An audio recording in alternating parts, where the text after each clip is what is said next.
I am clear.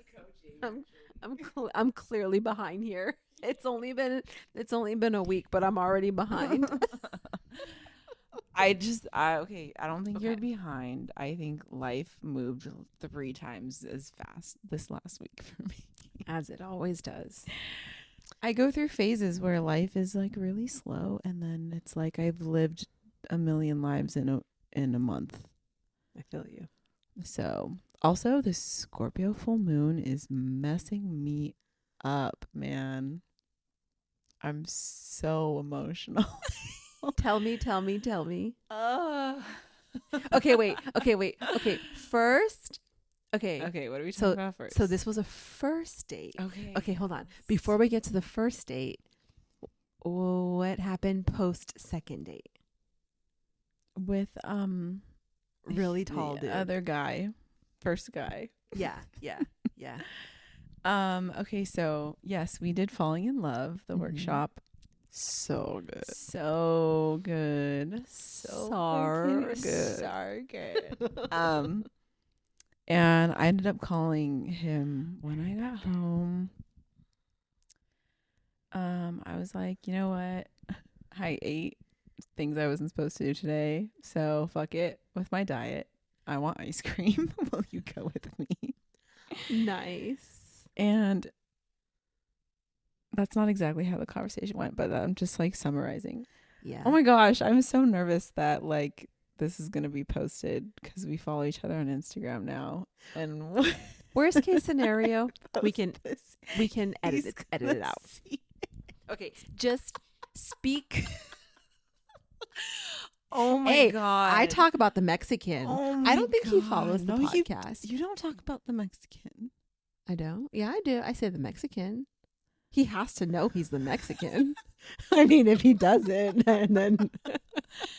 Oh my god, Crystal, this is insane. Oh wait, we haven't released the episodes of the. Well, we will. So, I don't know. He may or may not. I don't know. You're right. He may not. Maybe he doesn't care enough to see what Worst our case, podcast. we edit it. No. I think I should. Not that I should or shouldn't do anything, but Yeah. I would like to be authentic and transparent on this Okay. podcast. So I'm just mentally preparing that the potential of him possibly seeing this, and I have to be okay with that. Okay. I get to be okay with that. Okay. Anyways, we got ice cream. We went to his place. Mm-hmm. Started watching a movie, Mission Impossible. I don't remember which one. Mm-hmm. There's so many. There's so many. And he was talking about how good he is at giving massages. Mm-hmm. And Does he know that you're like a body worker? I believe so. Yes. Okay, Yes, okay. he does. And so I was like, I wonder, I'm curious. And he offered to give me one. Mm-hmm. And my first instinct is absolutely not. Mm-hmm. Mm-hmm. Also, I've just never had anyone that I've dated even offer Mm-hmm. that. Mm-hmm. And I think there's also part of me that still struggles to just receive. Mm-hmm. So a lot was going through my mind, but I did allow and like receive. But after like a few minutes, I was like, oh, like, do you want me to give you one? Like, Oh. I was just like getting uncomfortable without also offering something. And he Also, clearly, he doesn't know the rules of dating a phlegmatic because phlegmatics have to feel safe in their bodies first. Mm-hmm. So, continue. I mean, I didn't feel uncomfortable in my body. Like when a phlegmatic feels emotionally safe, the body follows. Mm-hmm. I mean, no, I enjoyed that part. Yeah, no, I feel like my body feels safe around him. I think it was just, I don't know. I'm so used to being the giving one and not receiving. That it was odd. It was strange. It was uncomfortable. Mm-hmm. So I even offered like, I'll give you one next. And he was like, no, I'm good. Like, I'm enjoying this. Like, just giving you one. Like, don't worry about it. And I brought it up again, like, a few minutes later, because I was like, are you sure I can give you one? He was like, no, I'm enjoying this. It's fine. I was like, okay. You should have just told him, I don't know how to receive. This is really awkward for me. I realize that now. And just like over the last week, that there's a lot that I get to discuss with him that I'm honestly scared to. I still am working through feeling like I'm too much for people. And feeling like that's going to scare people away. And at the same time, I feel like I should be sharing those things because the right person will want to stay. Not the right person will want to stay, but like someone who wants to stay will not think that. Wait, I'm totally wording this wrong. No, I get it. Yeah, like they'll stay. Like I'm not going to be too much for the right person. Yeah. And who will want the same things that I want, like that communication and being transparent and being vulnerable is only going to make build the right relationship that I'm looking for. So that's where I'm at with that. Yeah. What about since then? Since then, he was out of town for Mother's Day for the weekend, and I think he left early. He said renovate the house or something. They have like a lake house. Oh, nice. So, yeah, we didn't see each other. We've had a little bit of texting throughout. No plans as of yet, which I think I get to initiate. Yeah, that's that. Yeah. I'm scared. The reason why, so like when you said like the right person will stay, I think what, like the thought I had in the moment is like, I think, you know, if you communicate to someone about like what's coming up for you, right, and like the thought of feeling too much, right, like the right person will be willing to like have the uncomfortable conversations, because I think, or even just like work through like the stickiness, right, of the relationship. Because I think when people hear that, like it becomes a conversation of like, people will stay if they want to. But I don't think that's true. I don't think it's a matter of want.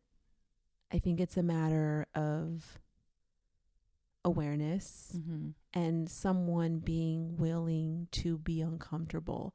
Have I told you I about it's a matter of skill, not will? No, but I heard it on a podcast. And I think it was like a Mel Robbins episode, and I forgot who she was interviewing. I think she might have been interviewing a child psychologist, and the child psychologist was like, we think it's a matter of will, but it's not. It's a matter of skill. And so I think that pertains also to like partners, right? Where it's like the person will have the skill set to be with whatever comes up within the relationship. And the person who doesn't have the skill set, they won't know what to do. Right. And that's something that I was thinking about too. Like, he's not a phlegmatic.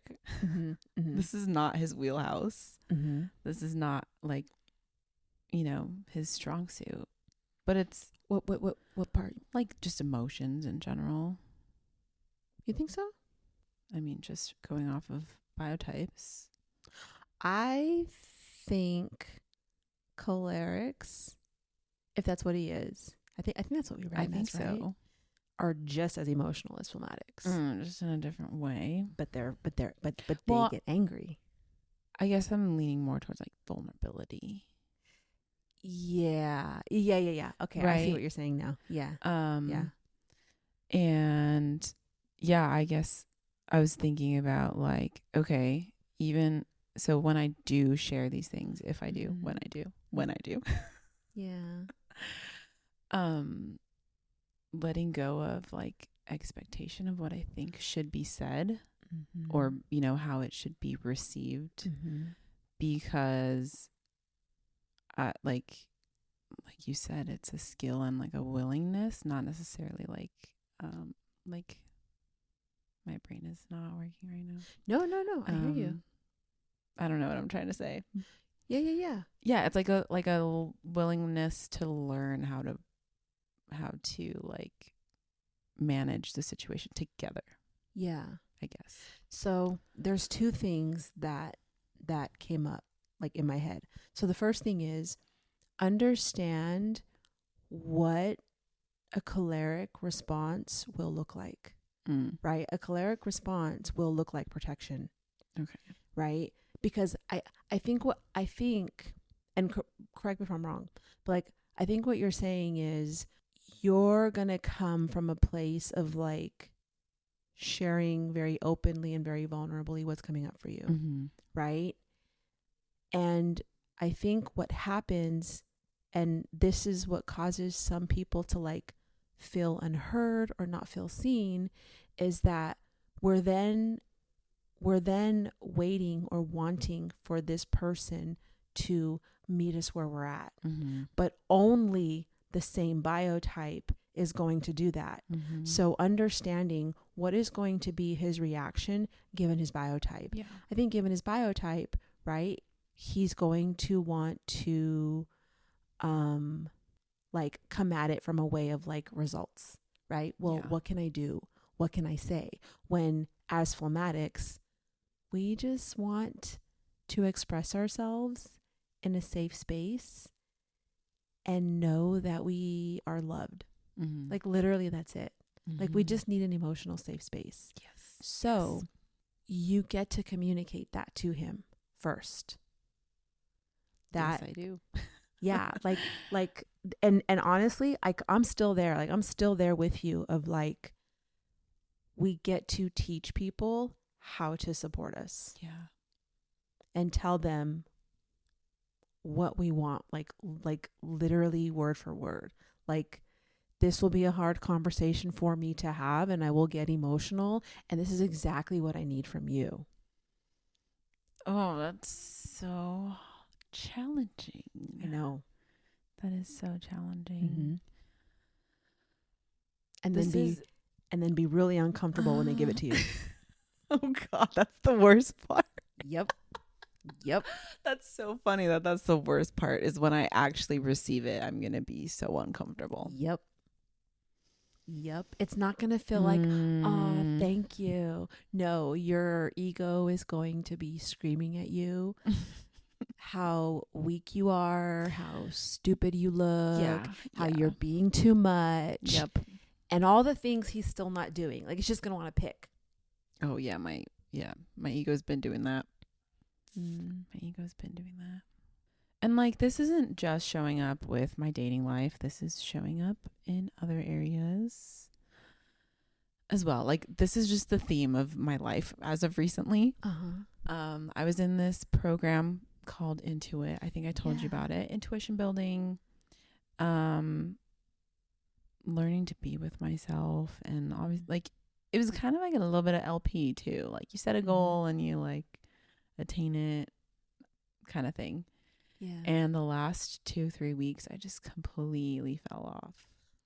And it's funny because that's what I texted you about when I was editing the last podcast episode, or like I guess when we post this it'll be a few back. But I was editing the podcast episode of you talking about grace and how overwhelm is your biggest teacher. And that just hit me because it was like, oh shit. Overwhelm is also my biggest teacher because when I get in overwhelm, I hide, I run away, I isolate, I put up my mask that everything's fine, that I don't need anything, I don't need anyone, and life is perfect. And that is not, it's not a good space for me to be in when on the outside it seems like everything's fine and dandy. On the inside, I'm totally spiraling, struggling, feeling so alone. I'm probably spending all my money on something, shopping, just doing everything to distract myself from how I'm actually feeling. And like, I don't even realize that I'm doing it, which is the scary part. Like, the awareness is, I'm still building the awareness of that habit. And one of the women, her name is Dina, she's one of the women who led the program, and she also was my senior in LP. Oh. And so she reached out to me. Wait, Dina who? Montefuscali. Oh, I don't know that. And she was like, let's set up a call. Like, we should talk. And we did. And she was just like, yeah, look, like, this isn't the, I know how you operate. One-on-one, you're great. When you get into a group setting, you hide. And she's like, it's like this perfectionism and like this fear of being seen and this fear of being a mess or like getting messy. And like, she basically was just like asking me to show up authentically. And that is, I don't know why it's such a challenge. And I don't know. I didn't feel ready for it yet. And I like held off. But I finally today like popped back in our group chat and like sent a video of like just, taking accountability for not being a part of the group, and also where I fell short, and also sharing like, hey, I'm struggling with being authentic and hiding and being fully seen for even the parts of me that I don't like. Which are what parts? I don't like that I feel like I need to be perfect. I don't like that I feel like I need to be perfect to be loved, to be seen, to be worthy. It's in some ways made my life really great. I feel like I've achieved a lot. And I'm just tired. I know. I'm tired. I'm so tired of it. It's exhausting. Yep. Honestly, though, this is exactly the place that you need to get to in order to show up. Yeah, and I'm grateful that I'm allowing myself to feel this now. And I'm grateful that I have this opportunity, like with that group, to show up. Yeah. And with this person that I'm dating, to show up. And even like with my mom, she's been gone for months. I did go to the Philippines with her for a month. Yeah. And she's not there for fun. Like, every time someone's like, oh, what'd you do for Mother's Day? And like, oh my gosh, like, she's traveling the world living her best life. Like, no, her dad is like on an oxygen tank, like unable to get up without needing it, like struggling. And she's there supporting them. And one, it's hard knowing that she's going through that. And all three of us, my brother, my dad, and I, are here. And like, I know how my family is. Mm-hmm. Like, she needs emotional support. Mm-hmm. And on the other end of that, I need emotional support.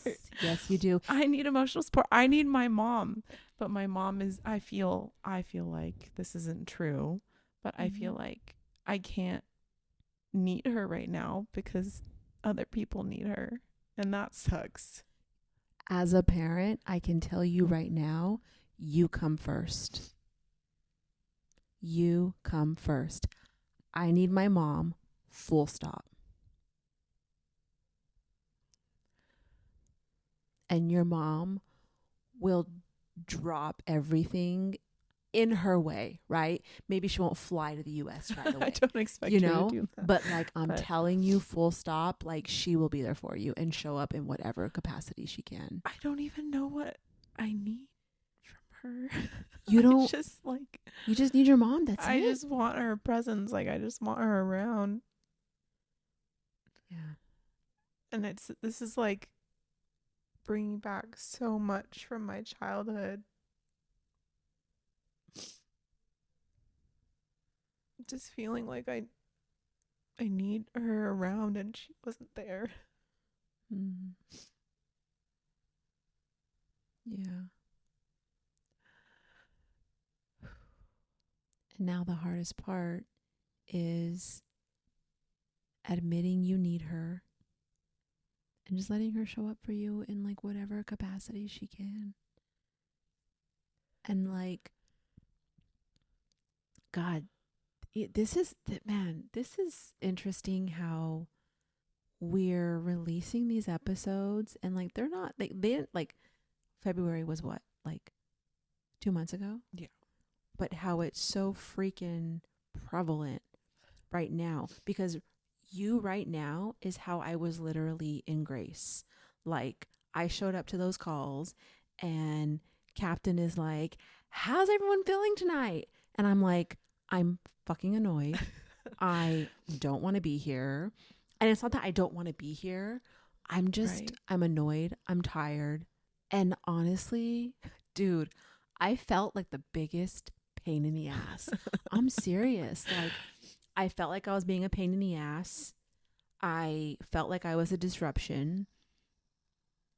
I felt like people are going to think I'm going backwards.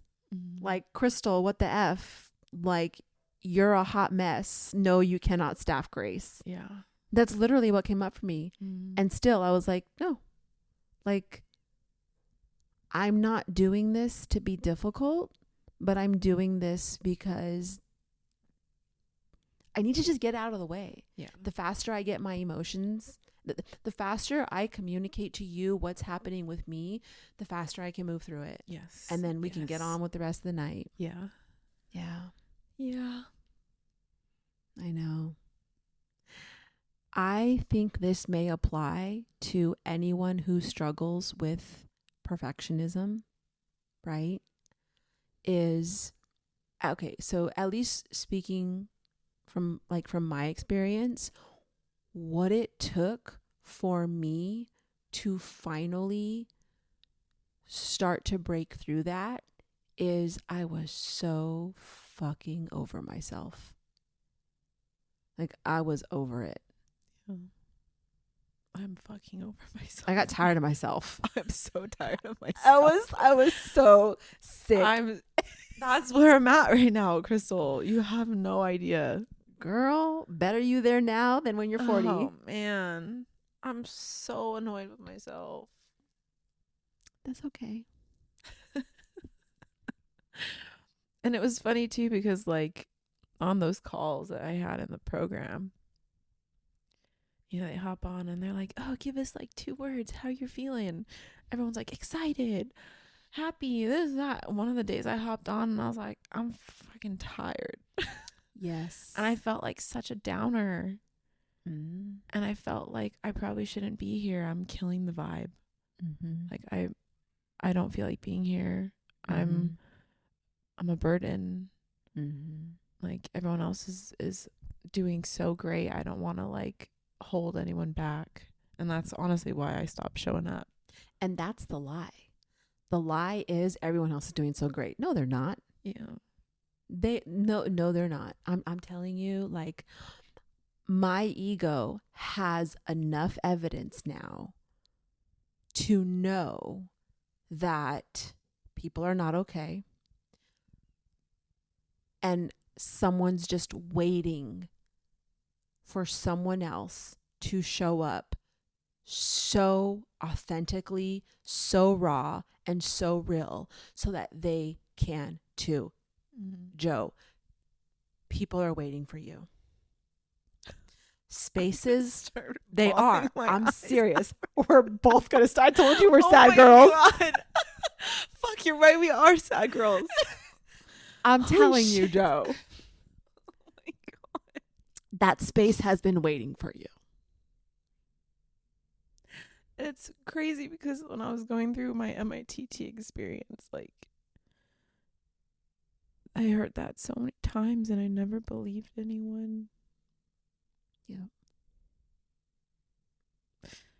And I really get to embrace like this side of me because it is powerful and it opens the door for other people. Yeah. And then your ego gets evidence, and your ego gets more evidence and more evidence and more evidence. And my ego has enough evidence to know that people are fucking waiting for me. Spaces are waiting for me. Rooms are waiting for me. Maybe not all of them, but some of them. So now you just got to go and give your ego more evidence. Because I promise you, if you think people are okay and you're being a Debbie Downer or a burden, not true. And if spaces do make you feel like that, even after you drop, then that's just not the space for you. They're not ready. This is when you start finding your tribe. Oh, I've been waiting for that. This is when you start finding your tribe. Yeah. And all kinds of people are going to start coming out of the woodworks for you. Yep. I'm ready. I'm ready. Joe's ready. Yeah. Oh my God. I I'm need so a glad tissue you box. Fuck. Just use your shirt, dude. I can't tell you. Can you read my shirt for everyone to see? It's not me, it's you. I love that. This is my favorite shirt. I only wear it to sleep, but Oh, you should wear it in public. I should, huh? Guys, it's not me, it's you. That's so funny. I don't know if it's like still a trend right now, but you want to know what trend makes me cringe?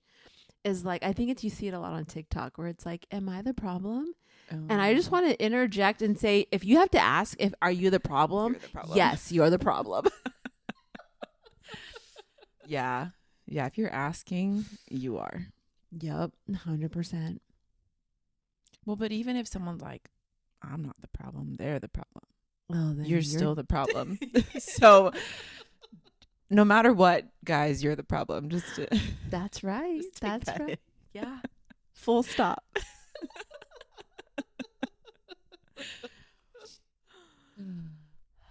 So how did you feel after that conversation? So then you went back to the group? Or like that you, was joined? literally just now, like right before you got here. Oh, nice. I recorded myself. Nice. And I was like, hey, I haven't been showing up. Yeah. I can take accountability for that. And yeah, I just shared like my conversation with Dina and how I don't know how to ask for support, and sometimes I don't even know what I need. But I need support. Like, I'm openly admitting, like, I need it. I can't do things alone anymore. Yeah. It just doesn't work for me.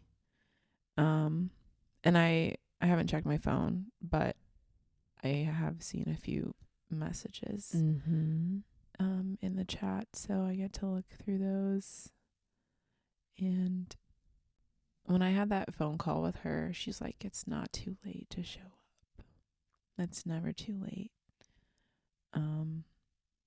And like my ego was just like, you're gonna like bail out and then come back and be like, hey, support me, like when you haven't been there for everyone else. And I was like, okay, we need to calm it down, ego. Exactly. Like calm it down. Exactly. Like just fucking do it. Exactly. Just send it. We'll see what happens. And honestly, like, okay, dude, I talk to myself all the time, but it's like what you get to tell your ego is, yeah, actually, that's exactly what we're going to do, because that's what someone who has a lot of mom does. So, yes, I am. I've honestly been thinking, okay, so we have an LP group chat too, and I have not shown up in that for like months. And I was like, fuck it, should I just pop in that chat too and be like, can someone call me? I need support. Dude, oh my God. Yes, you should, because I promise you, your phone would be off the hook. Yeah. Yeah. I think I will. Yeah. I think I will. Yeah. That would give me some great evidence right there. Yes, it would. Yes, it would. And you said something. You said, I need support and I don't even know what I need. Like, and I don't even know how to ask for it. Like, when we're so busy building up who we are, right? We don't develop skills in the process. And so these are the skills that you now get to teach yourself and have other people teach you. You find someone who has a lot of mom and you use them as a reference. Dude, using people as references this is going to sound so lame, but like it is one of the most powerful tools. Yeah. Say, you got a lot of mom, you got a lot of dad. Like can I pick your brain? Yeah. Oh, I know exactly who I need to talk to. There you go. Which is going to be challenging for me. No. Yeah, but do you know how much they're going to love it? Only challenging because the state of our relationship is a little right now. How so? Just we've grown very much apart. Okay. But I think it'll be good. And it'll be good for me. Yeah. To also open up just a conversation about it too, maybe. Yeah. Like I tell people, like, don't complicate it. Like, you can literally call this person. That's what my analyzer brain likes to do, Krystal. I know. But like, communication is so much more simpler than we think. It's like, people are like, oh, so what do I do? Do I just say X, Y, Z? I'm like, yeah, you do. Like, you literally just say, like, I was having this conversation and opening up about some things and I need a reference and you're the first person I thought of. Yeah. That's it. Okay. And I realize it's been a while and I feel uncomfortable reaching out because it's been a while. Yeah. Yeah. Okay. I accept. Yes. I accept. I will. I shall. Consider it done. Yeah. Do you know how many people have been waiting to support you?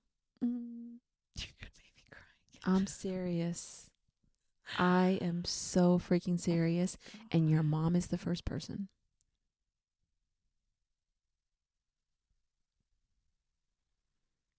As a parent, I can tell you, it kills us when we know we have not been the parent our kids have always needed.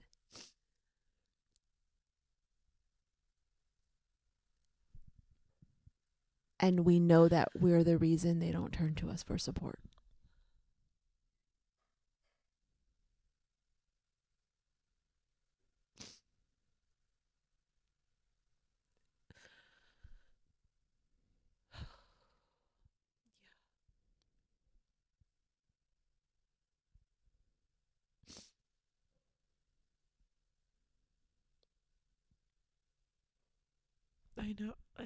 I know that she's been waiting.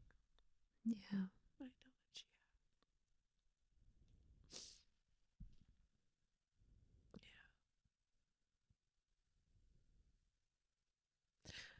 also just why this last Mother's Day was so hard that she's not here too. Mhm.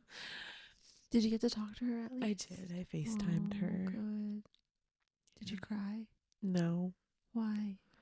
Well, my dad was here and we were talking about my grandpa, and Mm-hmm. she was also talking about the rental, like work stuff with my dad. Okay. Yeah, it just never, conversation didn't go that way. Yeah. Yeah, you can always call her back. Yeah, I get to. I really do. When's your mom gonna come back?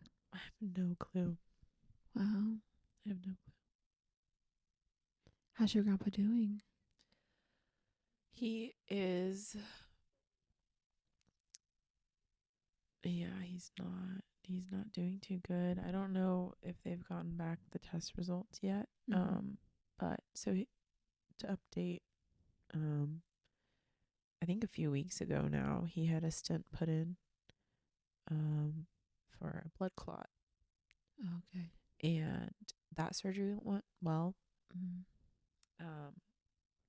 And then he started having, well, he was already kind of having trouble breathing, like any getting up and like walking around, he would get really like short of breath. And so they thought maybe there was like a complication with the surgery, but they ran a bunch of tests and it was fine. And so then they were looking into his lungs. Okay. So I don't know as far as any test results with that, but yeah, they recommended him getting physical therapy, like breathing exercises and things like that. He's a very stubborn man. He wants to be comfortable. He wants to be at home. He doesn't want to go to the hospital. He doesn't want to stay at the hospital. So, yeah, I don't know. I feel like it's kind of like a waiting game right now. Yeah. Yeah. That's hard. That's really hard. How old is your grandpa? I want to say 86, but I'm not 100% wow. sure on that. I know he's in his 80s. Has he ever had like any kind of conversation around like how he wants to be handled when he's older? Things he wants, things he doesn't want. What do you mean by that? Like my grandma, she was so clear about like she did not have a DNR. She was like, don't you dare. Do not ever put me in a nursing home. And I'm going to go and I'm going to go. Yeah. Like, since we were small, she would tell us that. Yeah. I don't personally know, but just from my mom already has told me that. Oh, to you about to her? me about her. Yeah. So I'm sure my grandpa has already told her and my uncles what he wants. It's so hard. And I feel like it's a really hard topic for families to talk about. But I was actually listening to a podcast episode. It was Michelle Obama's podcast with her brother, and they were sharing about her mom, you know, because yesterday was Mother's Day, right? And like their mom recently passed, so now they don't have both their parents. But they were talking about like their mom was always very clear about what she wanted for her life as she aged, and they were just very open about what that conversation was like, because when you hear it when you're younger and you know there's no immediate health crisis, right? You just kind of like play it off, joke it, like, you know, laugh at it. But then when the time really comes, I feel like these conversations are really hard to have. Yeah. My mom she has everything planned out. She has a Yeah. plot of land. She Yeah. bought the caskets. My dad and her are right next to each other, next to my aunt and uncles. She's like, this is where our plans are in the house. This is, you need to know where this is in case anything happens. She's like, I don't want, what did she say? She was like, I want a huge party. I want everyone dancing. I want everyone to be happy and to celebrate the life that I lived. And I was like, okay, yeah, Mom. Yeah. And that was years ago. Yeah.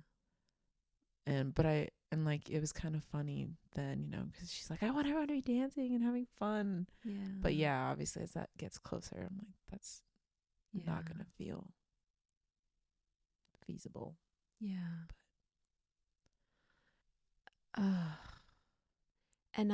So my brother visited my grandma's grave yesterday. He took her flowers, and they put her headstone on. And it's a nice headstone. And I had a couple thoughts, but like my first thought was, that's a beautiful headstone. But then my second thought was kind of like a reminder of like, this is how much my grandma was not a burden, that she took care of her own burial and all the logistics and the money like years ago. I mean, I was small when this happened. Yeah. But then on the other hand, I was like, it was kind of a gift because it allowed the family, even though I don't think anybody actually sees it this way, but like it allowed the family to just be with the process of grieving than having to figure out everything else. Yeah. Yeah. And that's kind of a gift. No, I agree. Very much so. Yeah. Yeah. Yeah. Oh man, that's a heavy topic. Yeah.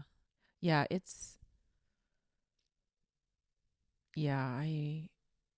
I know this is really hard for my mom. Yeah.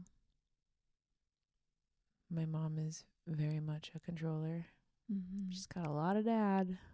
Mm-hmm. This is really hard for her. Yeah. Yeah.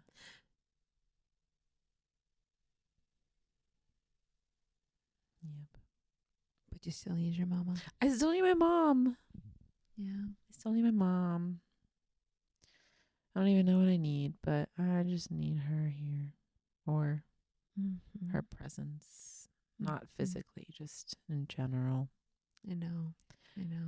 And yeah, I think over the last year, I've really been building a better relationship with her. So yeah, it's interesting. It's very interesting to be in this space right now. Of like needing your mom. Yeah, I feel like a child. You will always be a child. I feel like I'm back at 3 years old. Like in my bedroom crying on my bed for the first time that she left to go back home to the Philippines without me. That's so scary. That's how I feel right now. Yeah. The difference is now, though, that I also have a good relationship with my dad, that I can talk to him about this and it be received. Yes. Because before you decided that you couldn't. Yes. And your mom was the only one. Yeah. Yeah. Yeah. I think that's the biggest myth too, is like, it does not matter how old you get. You will always need your parents. Always. Always. Because you're always going to be going through things in life that you've never gone through before. Yeah. And you're going to need your parents to turn to. You'll never not need your parents, and you will never not be a child to them. It's kind of beautiful in a way. Yeah. Like, I'm literally... Here we go. We're both going to be sad girls. But like, my son's going to move out Memorial weekend. And it's like, proud mom for sure. Like, it's like what Ro was saying, right? Yeah. Like this is the fruit of like doing something good. Yeah. Your children should want to be independent and like explore and push themselves in that way. Yeah. But I'm gonna be crying that night, just thinking of every moment of him being a child and crying. You know, it's like you see those pictures on Instagram of like, you know, what he looks like now, but what my heart sees, dude. Yes. Yeah.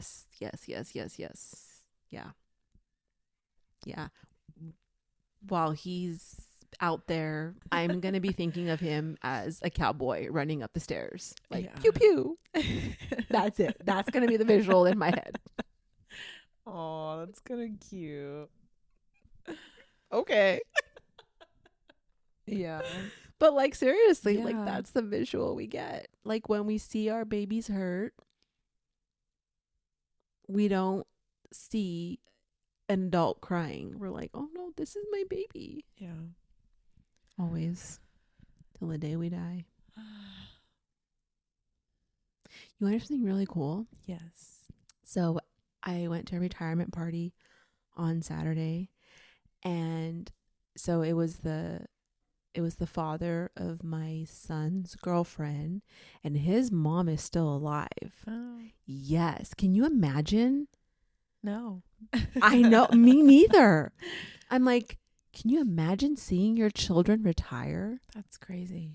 That's insane. Yeah. I mean, it's like, that's incredible. Yeah.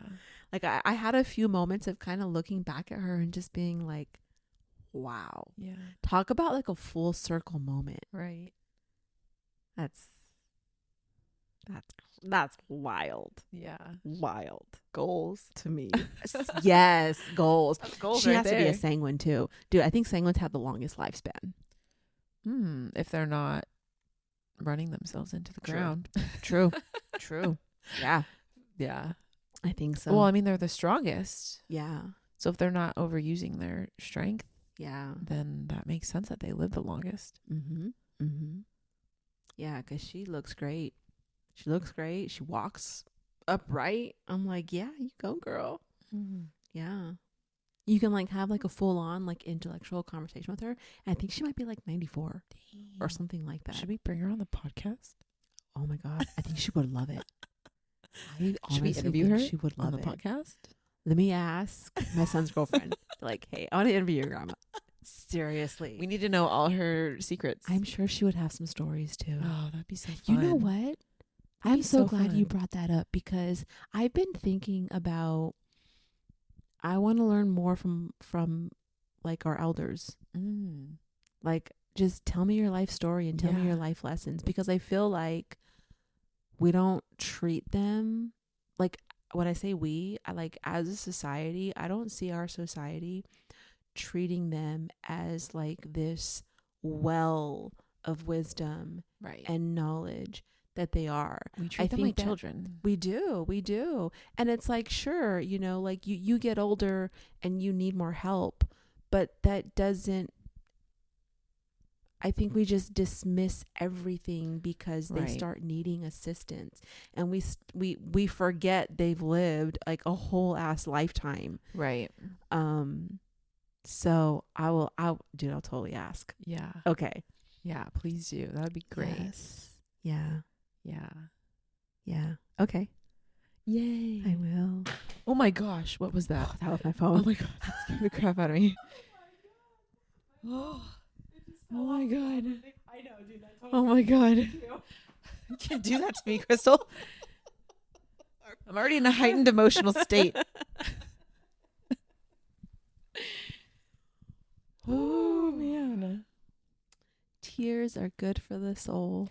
You know, this whole last week, I knew I was like, something big's about to happen. Like a big release. Like I can tell, like when I overbook my schedule, I literally have no break in the day. I can't eat. I can't sleep. Like I can tell that my body's ready to like release something. I hear you. That's why, like, and I have not been doing it for the past couple of Sundays, which is not good. But like every Sunday at 6 p.m., I have a reminder on my phone, and it says check in with me. And like that's my cue to like look at my calendar, because I know that if I have a full calendar by the end of the week, I'm going to be ready to lose my shit. Yep. Yeah, I'm learning how to balance my schedule. I'm still learning. Because, and honestly, I don't know if like just the way my work is, the nature of it, like booking appointments with clients isn't always like a consistent thing. And I'm still in the beginning stages of like my bodywork career, where like, you know, I kind of have to be available for whoever at whenever, almost, just because I'm like, to a certain extent, right? Because I'm still building up a clientele. So yeah, it's like I'm fitting in people whenever I can right now. And maybe you don't have to though. Like maybe you make your schedule knowing what you need. I think they'll still fit in. yeah, I do leave some time. So I've left some time for myself. And then at the same time, so that's like working at a bodywork studio. I've left myself some time. But now I'm kind of getting house calls and like more training clients and stuff. Yeah. And so it's like the time that I did leave myself is getting filled with other things, which isn't a bad thing. Like it's a good thing. I'm very grateful. So I think it's just this is a temporary thing where I'm kind of like, I feel like I just need to ride this out a little bit longer. To get my footing, and then I'll have to readjust and give myself that time back. Yeah. What do you think it's just like the season? I don't know. Because it's summertime. Yeah. I can see people wanting more of your time. Right? Longer hours. They want to train. They want to get their summer bod. Yeah. Yeah, no, I've been training a lot more. People are moving. They're going to need massages. Yeah. Yeah, it could be the season. Yeah, and it's volleyball season. I've been playing so much volleyball. So that also was time that I had to myself. Like my favorite thing in the world is a slow morning. Waking up whenever I wake up. Yeah. Making myself coffee, making myself breakfast, preferably eating it outside with the sun on my skin. Listening to some like calm music, journaling. Like that's my perfect way to start the morning. And I haven't been doing that. And I miss it. I miss it so much. I think you have to have some non-negotiables. And if someone or something wants to take that time, it needs to stay a non-negotiable. Because like they'll fit it in, right? Because you're not going to tell them no. Right. You're just going to say, I can at that time, but here's the rest of my availability. And they'll get in. Yeah, I mean, I'm not worried about like, well, that's the thing. It's if I am doing that with everyone, my schedule becomes full. Wait, what do you mean? To the max. Like, so let's see. Today was so I also work part-time at a corporate gym, only on call. When someone is out, they'll call me and say like, hey, can you cover? So I did that this morning. I was up at 5 a.m. to get there at 6. So like, there goes my slow morning, unless I want to wake up at 4 a.m., which I don't. Yeah. Tomorrow I have volleyball at 7 a.m. Yeah. Wednesday I have time for a slow morning, so I'm gonna take that. Okay. Thursday I have volleyball again. Friday I have volleyball again. Saturday I have a volleyball tournament. Yeah. So it's just like I'm filling up my days so much. So then maybe this could work for you. Taking a pause, look at your schedule, and ask yourself, how do I really feel about this? Yeah, I don't think I take enough time to think about those things. Yeah. I feel like I get very caught up in the emotions of things and the excitement of things. Me too. Especially if my friends are involved. Girl, me too. Me too. Like, oh, this person's going? I'm there. So yeah, I think that was something that I did for a while. Like, instead of immediately saying yes, I would say, let me get back to you, or like, yes. Let me check or something. Yeah. But I go through phases of that. So I think that's something that I get to do again. Yeah. And prioritize me for a while. And that takes practice too. That takes huge practice. Even just pausing. Because I know it took me a minute to be like, yes. And then, oh, wait, hold on. I know I just said yes. Yeah. But give me till tomorrow. Yeah. Right? Yeah. Because I get caught up in the moment too. I get so caught up in the moment. Yeah. Is that a phlegmatic thing? Or just a people thing? I think it's definitely a promoter thing. I think it depends, because it's like when it has to do with like people in relationships, of course I want to say yes, right? Yeah. That's definitely the phlegmatic thing. But then I also have the overachieving thing. So that adds a whole nother layer. And then there's the layer of like, you don't want to say no because you think that like you're going to lose this relationship or you're going to lose this opportunity. Yeah. So it's like 5 layers. Oh my God. Yeah. I don't want to make people mad at me. I don't want them to be upset. I don't want them to think anything. Yeah. So it's like I always pause and ask myself like, okay, how do I really feel about this? Yeah. Yeah. And then have your non-negotiables. Okay. That's something I get to sit down for sure and do. Yeah. Yeah. The boundaries that I have with my own time get to be stronger. Definitely. Yeah. And it's taken me a minute. It's taken me a minute to like surrender to the fact that systems and structure really do make my life easier. They really do. At first I'm like, no. Yeah, like I hate doing I don't want to build a system. Yep. And I don't want to be bound by structure. Yes. That is how I immediately feel. I feel that second part heavy. Do you know why? Because like that's a dad thing. Oh. And so it's taken me a minute to surrender and realize that like, no, when I actually implement this system and I just let it work and I don't get caught up in my head or caught up in my emotions, it works. Dude, that's the biggest thing I've had to break through and like building this coaching business is like, there's a fucking system, Krystal, just follow it, you know? But I want to be in my emotions about it and I want to overanalyze it, right? No, that's just me never learning how to surrender to dad. Yeah, that hits. Because think about it. system and structures protect. That makes sense.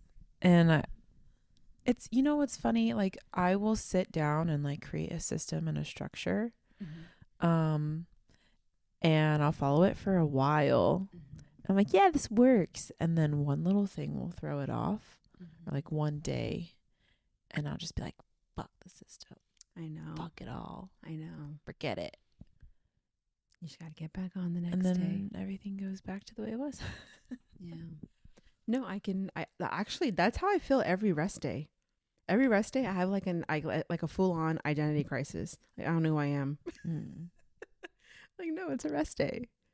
Yeah, and the next day you just get back on it and you get into it. That's it. You make it sound so simple. I mean, logically it is. Right. But it's like, it's our emotions that we have to like convince to come along. It's like, no, come along. You'll be okay. Let's go. It's almost like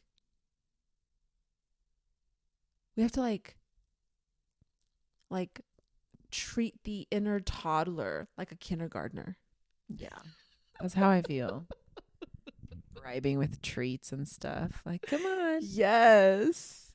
Oh my God. We just have to treat ourselves like children. You know what? I've never not enjoyed a little nap. Can I have my blankie, please? I was the kid in kindergarten who would fake sleep on the mat after nap time was over, just to lay there longer. And I'd be the last kid to get up every single day from nap time, pretending to sleep. I don't know how I was at nap time, but oh man, I feel like nap time should never go away, or at least rest time. Yeah. That's so funny. Oh my God. A nap always sounds good. I could go for one right now. Actually, that's like one of my learned self-soothing things is napping. Yeah. After an emotional release. I probably nap twice a year. Twice a year? Yeah. Oh my gosh. Yeah. Yeah, like when I nap, my kids are usually like, "Are you okay?" And I'm like, I just needed a good nap. Yeah, I don't know. Actually, I took a nap. Was it last week sometime? And it was weird. I was just so exhausted. Just so exhausted. I took like an hour nap in the afternoon. But yeah, I don't nap very often. Yeah. You can ask my friends how often I nap. Yeah. I have, well, obviously this isn't like the middle of the day or anything. I've definitely fallen asleep mid-conversation with people. Oh my God. That's so funny. Yeah. I don't know, Joe. I think that might be a sanguine thing. Is that a sanguine thing? Dude, my daughter is the nap queen. I think she actually has a pillow. I am a nap queen. That says the nap queen. Am I a sanguine? No, I'm not a sanguine. You know, I've said this since the beginning. I feel like I'm an even split between phlegmatic and sanguine, but that's not a thing, I guess. No. I feel like I have some very heavy sanguine tendencies. I feel like we feel like that until you realize how different you are from sanguines. Like, go hang around a full-on sanguine and be like, yeah, that's not me. That's true. Yeah, that's right. You're right. Yeah. You're right.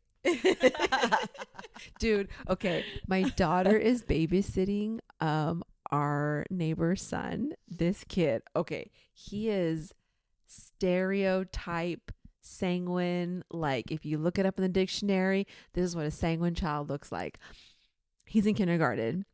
Or is it TK? He's in one of the, no, he's in kindergarten. So my daughter picks him up and watches him on Mondays. So this little boy came home from kindergarten and showed her all these phone numbers he got because he's planning a pool party. And then she was like, wait, like, but you don't have a pool. And he's like, no, at his grandma's place, because she lives in an apartment complex with a pool. And he was like, and she was like, oh, like, okay, like you're, and this boy's just going on and on. Come to find out, it was news to his mom and his grandma. But he has a full-on roster of who's coming, all the phone numbers, and it's happening. That's so funny. That is a sanguine for you. That's so funny. Yeah, I'm not that. That is not me. Oh, I love that little kid. Does he have a big old head? No, just kidding. Oh, girl. He is thick. He is like, he's very tall. Yeah. He's like at my shoulder. Oh, wow. Homeboy's tall. Wow. Yeah. Dang. He is thick and dense and tall and has little teeth. Oh. Yeah. Yeah. It's actually funny because one of the moms in Run Club, her son plays for Riviera Little League, and so does he. And she has a video of her son like running up to third base, and he gets there and straight up looks up. Dude, it's the best, I'm telling you. Because I was telling her one time, I was like, our neighbors has like a hit-a-thon too. I was like, you can't miss him. He is like a thick white boy. Yeah. Sure enough, she was like, I think I know who you're talking about. Yeah, that's so funny. But yeah. Oh, man. You know what I realized? We haven't done an episode discussing like things an intro that we talk about. Yeah. I know. Should we do that now? Yeah. Okay. Should we just, since we're talking about biotypes, should we go over biotypes? So for those who don't know about biotypes and don't know about systemic psychology, welcome to our world. Yes. You're going to be addicted. And this will be your new normal. Yes. This is the reality we live in, and we don't know it any other way anymore. Let me see. I had some notes about like something I wanted to say. Oh, okay. So, okay, yes. So, biotypes. So, just to give a little bit of background, in 2020, I took Ro's. So when we say Rodrigo, you're going to hear all of it. But my teacher's name is Rodrigo Garcia Platas. He's Mexican. He would say that he's the Mexican psychologist. He's also a transformational coach through MITT. Yes, mastery and transformational training, which we've talked about on this podcast through their workshops that we've taken and staffed. Yes. So he held a workshop in 2020 called Falling in Love. And I was like, okay, well, this guy is like Mexican, so like he knows about love. So took his first workshop, Falling in Love #1, and he mentioned biotypes in Falling in Love. And then after that, I became obsessed. So I took his intro to biotypes. I became certified in biotype identification. That was like a year-long process. And then I was invited to the coaching certification. So I am a certified Unani Biotypes coach, and I coached Rose Balance Your Biotype program for like about 1.5 years. Oh, I actually have like some inside info on RGP 2.0. Oh my gosh, I'm so excited. Yeah. But that's all I can say for now. Oh, I hate that so much. In case anyone wanted to know, I really wanted to do the certification process, and the company just decided to no longer work through the United States. So I unfortunately missed the opportunity, and I've been waiting for an opportunity to get certified. So I'm hoping that's what you're going to tell me, but yes, we will not go there. You will have an opportunity in English my gosh, the future. Okay. I will wait. I will wait however long it takes. Um, so, okay, so biotypes. So that is where I have all of my knowledge of biotypes and systemic psychology. I now have my own coaching practice where I do career coaching. And biotypes and systemic psychology are tools that are very very important to like my own coaching practice. Um, let's see what else. Should we just briefly name the biotypes? Yes. Okay. So there's four main biotypes.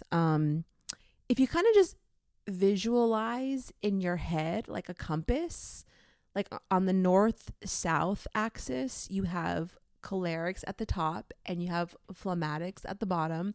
And then if you visualize the east west axis, you have melancholics on the west and sanguines on the east.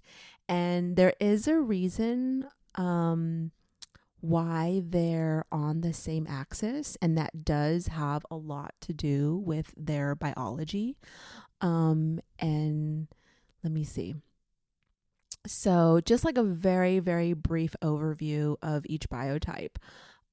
Choleric, they are represented by the Greek symbol of fire because they're a hot biotype. They're very fiery. Their core is impulsive. They value results. And when they're out of balance, they hide in anger and they can be very quick tempered. And then on the opposite, you have phlegmatics, who are represented by the Greek symbol of water because their core is emotion and they value relationships. And when they're out of balance, they hide in sadness, which can very quickly turn to depression when they're actually not learning how to like feel and process their emotions. And then on the west-east axis, you have melancholics.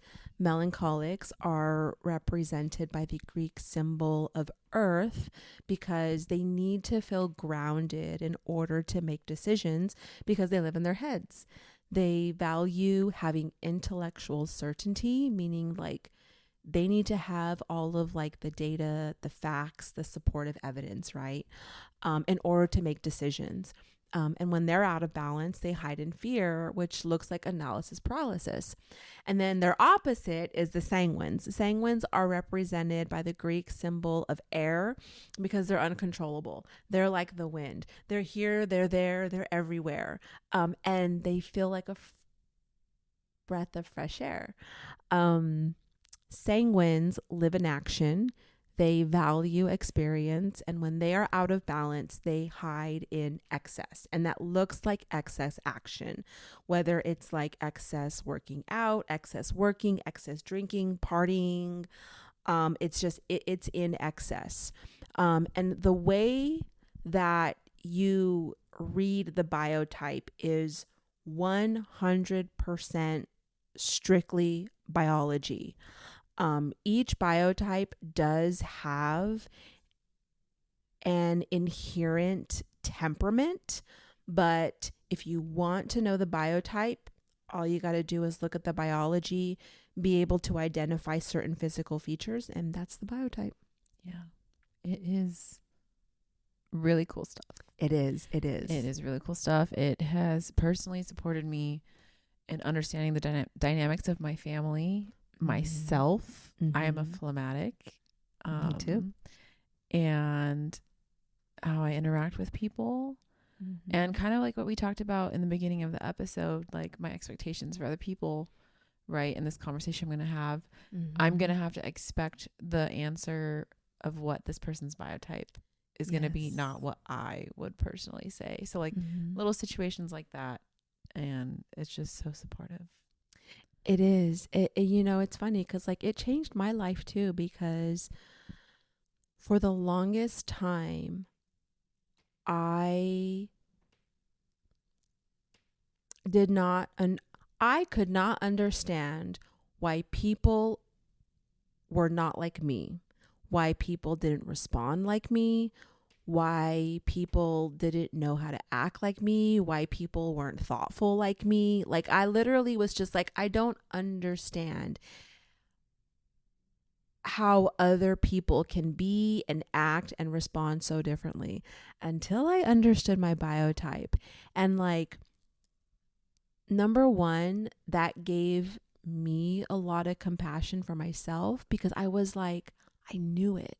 Like, I intuitively knew these things about myself. Like, I'm very intuitive. I always regret it when I don't listen to my gut. I'm very emotional. Even when it doesn't make sense, I don't need a reason to cry. I'm a great listener, right? I'm just supportive by nature. Things that I've known about myself, but then also things that I've judged of myself. Yeah. And then understanding other biotypes was like, oh, like, okay, this makes a lot of sense why certain people react a certain way, right? It's literally biology. And one thing I'll say is my kids know their biotypes, and that has been a freaking game changer, because my kids knowing their biotypes helps, like, it helps them understand the vehicle that they live in. Yeah. Of like, oh, this is why I sweat. This is why I'm hot. This is why I build muscle a certain way or don't build muscle a certain way, right? This is why my body has these reactions. This is why I perceive certain situations in the world and things like that in certain ways, and it's different from other people. My kids have a pretty incredible understanding of who they are from a biological standpoint, and that they understand what they're naturally strong at, and they also understand what they're not naturally strong at. Like they understand, okay, that in particular is going to be an area of growth for me, and I know how to get there. And especially my daughter, knowing that she's a sanguine, because, and we talked so much about this, like in the certification program, like it is very hard to be a sanguine woman in the United States, because we live in a choleric country where we value results, and sanguine women are not only judged, but they judge themselves. Like, sanguine women are very hard on themselves. They're very hard on who they are, how they act, and how they look. So my daughter having the understanding of herself from a biological standpoint has like been a freaking game changer for her. Something that you mentioned, not to like prior, just in general, that I've heard you say is like, it's like you learn to stop fitting a square peg in a circle hole. And like, that makes so much sense. Like you stop trying to force yourself to be something that you're not, or like fit into a mold of something that you're not. And it's a relief to know that and like allow that. Like, especially even just physically, right? Because like one of my biggest frustrations has been like in regards to like physical fitness, right? Like, why do I look the way I look, right? Why is it hard to see muscle on me? Why is it hard for me to build muscle? Why am I not as strong as like other women? Why am I not as fast? Why does it sound like I'm gonna die and should be on a respirator for the first 5 minutes of running? You know, mine is, why am I so squishy? But then on the flip side of that, you're like, oh my God. So on the flip side of that, then top compliment I got at this retirement party is like, wait, what? You're the mom? Right? Oh, yeah, It's like, it's okay. This might sound really bad, but there was no diversity at this retirement party. And like, I just kind of like laughed around, like, Were they all Mel's? they're all cholerics and melancholics. Okay, yeah. All cholerics and all Caucasian cholerics and melancholics. And it's like they'd never seen a Latin phlegmatic before. Oh, wow. And it was like, this is what we look like. Like, we will. We have great skin. Thank you. Yep. And it's thanks to the excess water and layer of fat under our skin. Yes. Yeah. So one of my clients, oh, she's a sweetheart. She was like, do you mind me asking how old you are? I was like, not at all. I'm 28. She was like, oh my God, I thought you were 23. And I was like, oh, thank you. Or they ask us about skincare. Yeah. And I'm like, I wash my face and put lotion on. I'm sorry. I don't have anything to tell you. You know who they just invented? my biology. They invented skincare for melancholics. I'm so sorry to say that out loud, but they did. Mean, but then the Mel's should know, and then you should use it. I'm just kidding. But it's so true. It's so true. It's like just understanding how your biology works is a game changer. Yeah. So, yeah. Yep. And I'm not lazy. No, I'm not lazy. I need time to warm up and wake up and move. And I don't try to force myself to like look a certain way or be a certain way or act a certain way, or even just push myself to the extent that I used to, because I know that's not how my biology works. And I understand the physical, the emotional, and the mental consequences that will happen if I try. Yes. And no thank you. Yeah, no thanks. Yeah. And it's interesting that you mentioned that. Well, and in general, because like of the field that I came from, like working in fitness and the mindset that I used to have around that, like go hard or go home, all or nothing. Girl, I've been there. In the gym all the time, working out all the time, lifting as heavy as I could all the time. And like my body felt like shit. My body felt like it was breaking all the time. I was hurting all the time. And like, sure, coming from like being an athlete too, like, you know, it's what I was used to. But yeah, learning that I don't need to compete in that way with my own body. Yeah. And letting my body tell me what I should be doing and what I need. Yeah. And this is why I think I've been able to run for as long as I've been able to run. And I don't have a lot of the joint issues that I think other biotypes struggle with. I don't have knee issues.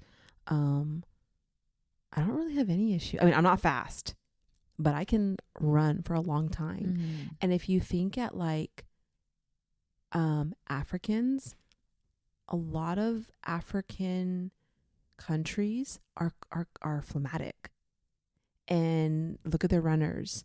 There's a very, very famous tribe in Mexico.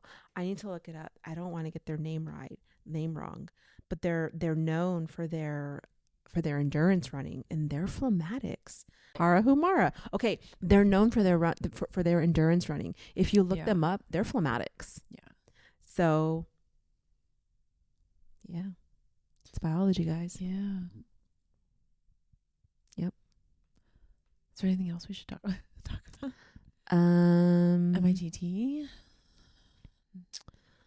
MITT. So a lot of time, like, you know, we've talked about grace in a couple of episodes. That's an MITT workshop that I staffed for. We talk about falling in love, which is also an MITT workshop.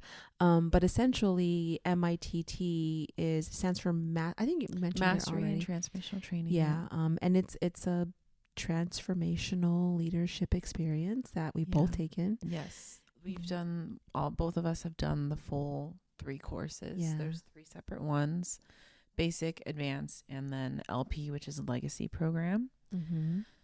And it's a transformational training program. Mm-hmm.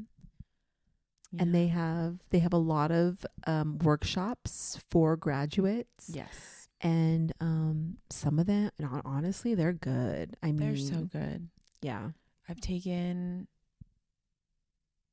3 now.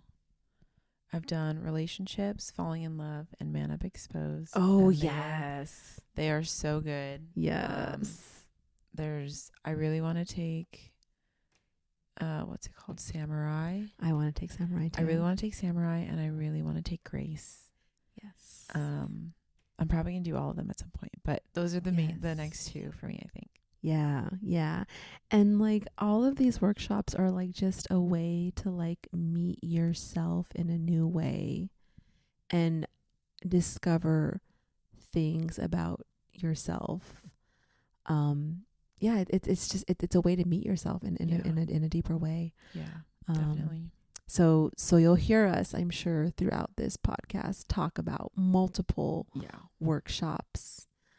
And you'll also hear a lot of systemic psychology, especially when you hear us say things like no mom, no dad, and things like that, like mommy issues, daddy issues. We're not talking about like what you would typically think or hear when we say terms like mommy issues, daddy issues.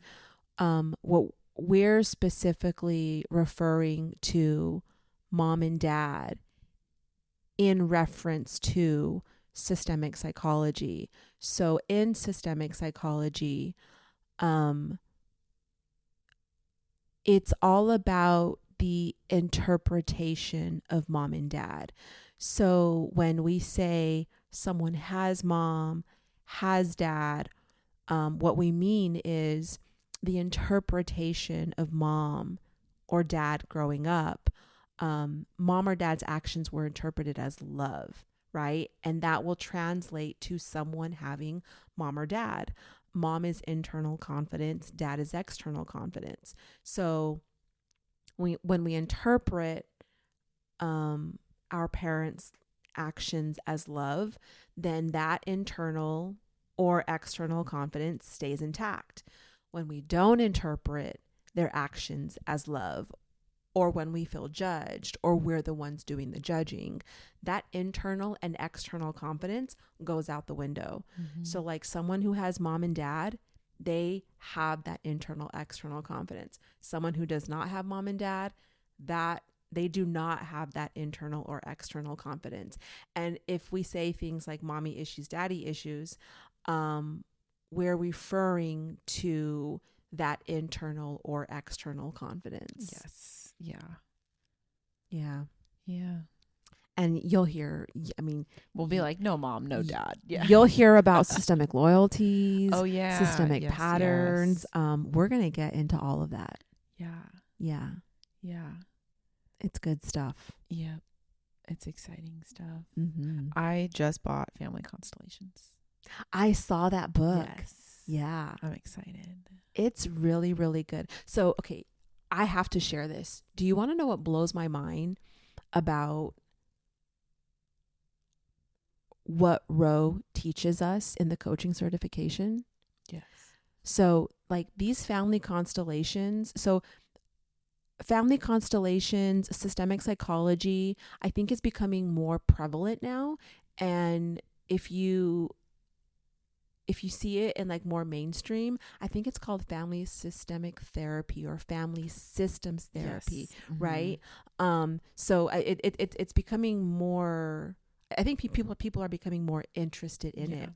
So Bert Hellinger, who is the father of systemic psychology, does family constellations. I think even still, I think he's still alive. I'll have to look that up. We'll fact check. But he's the father of family constellations, and like it's a physical thing that he does with people in the room, right? So he'll have what they call like the seeker, right? The person who has a problem that they need resolution to, and he sets up a family constellation where the seeker will choose representatives to represent family members. Yes. And this is the thing that you have to do like in person, right? Yeah. And then through the process of asking questions about what the representatives are experiencing, deeper issues within the family subconscious come to up. light. Mm-hmm. And the fascinating thing, because I've read 2 books now about Bert Hellinger's work, and like what blows my mind is that Rowe teaches us how to do that without the family constellation. Whoa. I mean, this is how all we have to do is talk to someone for one session, and you and figure it out. we know the family subconscious. Wow. And like when I had that realization, if you know Rowe, and some of you may know Rowe if you're listening to us because you know us, like that shit is gold. Yeah. And like it's a legit superpower. Yeah, that is. Like I don't need to set up a constellation to know if someone is parentalized or triangled or mommy's little girlfriend or mommy's little boyfriend or daddy's little girlfriend, or to know if you're paying for some debt of some family member who killed people in a war. Oh, it's like man. it's crazy. Oh man, I have so many questions, but I don't think we have time on this episode. Yeah. I'll save that for another day. Yeah. But yeah, systemic psychology, that's my jam, dude. Okay, wait. I do want to talk about this one thing. Go for it. Because I know we talked about this before. Your son is named after his dad. Mm-hmm. And there's something about double anniversary. Yes. My dad is named after his dad. How far back does it go? 3. It could be. So, okay. So what about middle names? My brother has my dad's middle name. I have my mom's middle name. Not applicable. Maybe not. I would need to ask more questions about the person, or I would need to ask more questions. But what I'll tell you about double anniversary is like carrying the family name, right? Like the family first name, which is very it's very popular in like a lot of cultures, right? Hispanic cultures being one of them. Mm-hmm. Is actually, it could be a systemic loyalty if having that name means something. And in my son's case, it meant something. Like if you carried the name Vincent, there was an expectation of the kind of man you are. Like you are a Vincent Ferreira, and people in the family know what that means. There are expectations, heavy expectations. Yeah. And my son did do a psycho magic act around that in order to honor the name and also give himself permission to be his own man while honoring his system at the same time, or like honoring it and telling the system that he will be his own man. I feel like my dad could use be some of that. Okay, that's my question. Dude, there's so much. I mean, God, there's systemic so psychology is my freaking jam. I just want to know everything about it. It took me a year. Oh man. no, that's I freaking love systemic psychology. I mean, I'm still studying it only Yeah. because like I can't get enough. Yeah. Yeah. I've always been into psychology. Yeah. Because like what's so and Roe actually talks about this in like multiple podcast episodes where like, you know, studying the family system is so important because it's like biology is a huge piece of it, right? It's a huge piece of why we are the way we are. Personality, which personality speaks to and reveals the interpretations that we had of our experiences growing up, right? So you have the biology, the nature, you have the personality, the nurture, although I think nurture is probably the wrong word for it, right? That explains a lot of why a person is the way they are. But you cannot study, or you cannot help the person without understanding the system that they come from. Right. You just can't. I Yeah. mean, that is literally the philosophy of systems theory. Systems theory is that we are all interconnected, and you cannot study something as an individual part away from the system. Right. It doesn't work that Yeah. way. And so the family subconscious also is a huge part of why people are the way they are, and Yeah. they don't even know it. Yeah. When you say that, I immediately think of everyone who has an addiction. Yes. Like, you can't just Yes. look at that individual person. Mm-hmm. You have to look at the family system. And this is why I love Dr. Gabor, Yes. because I think he actually does this work too. Mm-hmm. Yeah, absolutely. I didn't see it, but I did see a clip of it. But Mel Robbins interviews him. Yes. Yeah. I love that. Yeah. I get to watch that. Yep. Mm-hmm. Yeah. Yeah. It's really good. Yeah. So you are going to hear All a of it. lot of that. Yes. And hopefully we'll do some explanations along the way. Maybe we can do something on Instagram. Yeah. And like create some posts or something, or like have people ask questions. Yeah. If I think asking questions would be really good. Yeah. So yeah. Oh my God, a Q&A episode. that would be a lot of fun. That would be so much fun. Yeah. Okay. Cool. Yay. What a great episode. I know. I feel like a million times lighter. Oh, That's good. Thanks. I'm Thanks glad. everyone. Thanks, Krystal. You're welcome. I appreciate you. I appreciate you.